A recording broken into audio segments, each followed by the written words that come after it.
Movie start ہوتی ہے تو ہم ایک خوبصورت لڑکی لوز کو دیکھتے ہیں جو کہ ایک میجیشین کے اسسٹنٹ کا کام کرتی ہے۔ لوز اس میجیشین کے چارم سے اور وہ لوز کی خوبصورتی سے پیار کرنے لگا تھا۔ ایک پرفارمنس کے دوران ایک ٹریجڈی ہو جاتی ہے اور میجیشین غائب ہو جاتا ہے اور کبھی واپس نہیں آتا۔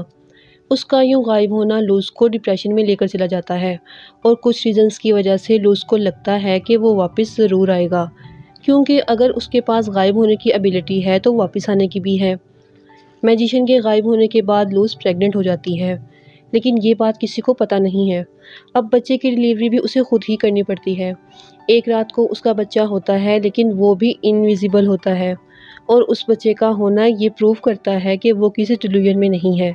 اس لیے لوز اپنے بچے کو سیکرٹ ہی رکھتی ہے، کیونکہ کسی کو پتہ چل گیا تو وہ بچہ صرف ایکسپیریمنٹ کے لیے یوز ہوگا۔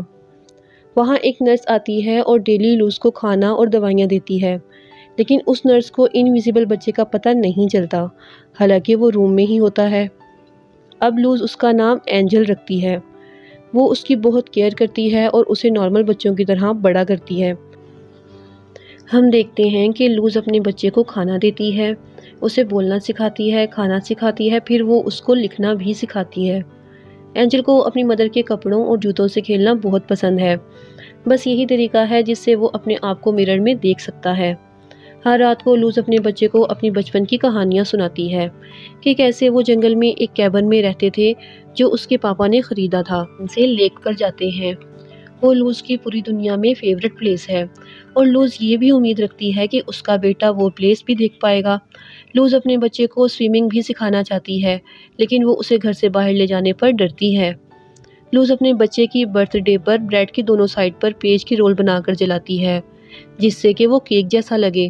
اب جیسے جیسے ٹائم گزرتا جا رہا ہے، اینجل 10 سال کا ہو گیا ہے، لیکن وہ اپنی انویزیبلٹی سے باہر نہیں آیا، اور جیسے جیسے وہ بڑا ہوتا جا رہا ہے ویسے ویسے اس کو چیزوں کو جاننے کا شوق بھی بڑھتا جا رہا ہے۔ اب ایک شام کو وہ چیئر رکھ کر کھڑکی سے باہر پہلی بار دیکھتا ہے۔ وہ ایک بچی کو اپنی موم کے ساتھ دیکھتا ہے۔ وہ لڑکی سٹیئر سے گر جاتی ہے اور اس کی ماں اسے اٹھاتی ہے۔ اب اینجل اپنی موم کے پاس جا کر اس لڑکی کے بارے میں بتاتا ہے۔ اب اس کی موم لوز سے ڈر جاتی ہے کہ اس کا بیٹا باہر کی دنیا کو دیکھنے کی خواہش رکھتا ہے۔ لوز اپنے بیٹے اینجل کو سمجھاتی ہے کہ تم باقی لوگوں سے الگ ہو اور تمہیں دنیا والے پسند نہیں کریں گے، اس لیے اسے کیئرفل رہنا پڑے گا کہ وہ لوگوں کے سامنے نہ آئے۔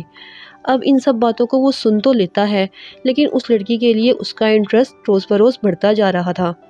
وہ بار بار اس لڑکی کو کھڑکی سے دیکھتا ہے اور وہ لڑکی پیانو بجا رہی ہوتی ہے۔ وہ سن رہا ہوتا ہے اور امید رکھتا ہے کہ وہ کسی نہ کسی دن اس سے ضرور ملے گا۔ ایک دن اینجل اپنی موم سے پوچھتا ہے کہ مرر میں دیکھنے سے کیا ہوتا ہے۔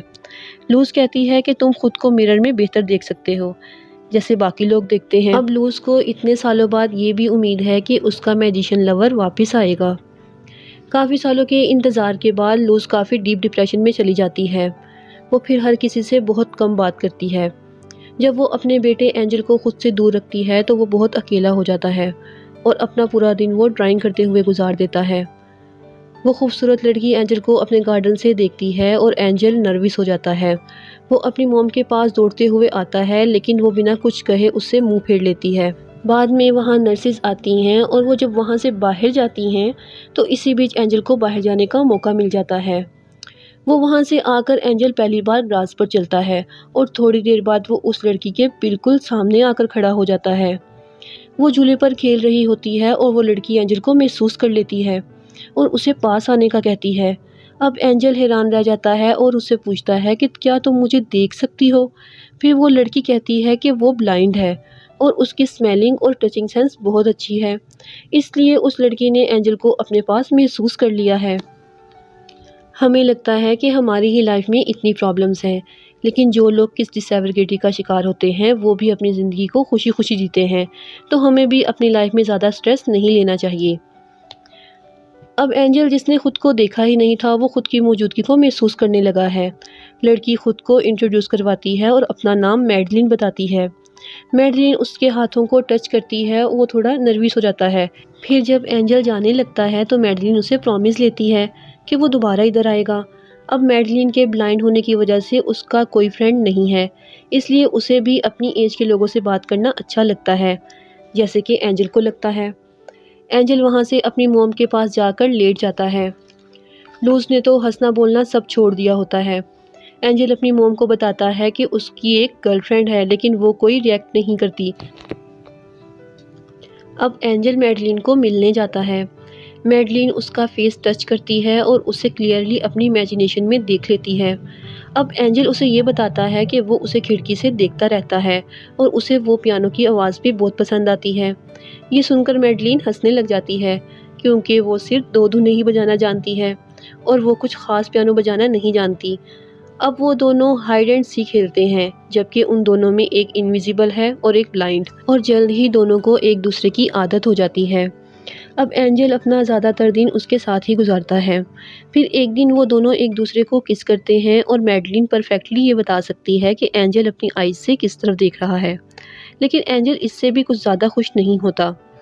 پھر میڈلین اینجل کو بتاتی ہے کہ نیکسٹ ویک اس کی آئیز کی سرجری ہے اور پھر اسے دکھنا سٹارٹ ہو جائے گا۔ وہ کافی ایکسائٹیڈ ہو جاتی ہے اینجل کو دیکھنے کے لیے۔